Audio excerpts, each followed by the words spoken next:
Let me remind you of something simple today. Progress, not perfection. Most people don't quit because they're incapable. They quit because they're thinking they're failing. They missed a day. They messed up once.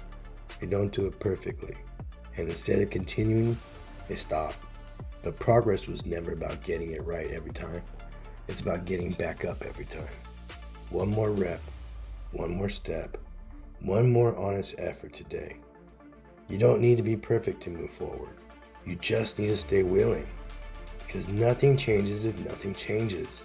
And progress is made by those who keep showing up, even when it's messy, even when it's slow, even when it's hard. Let us not grow weary of doing good, for in due season we will reap if we do not give up.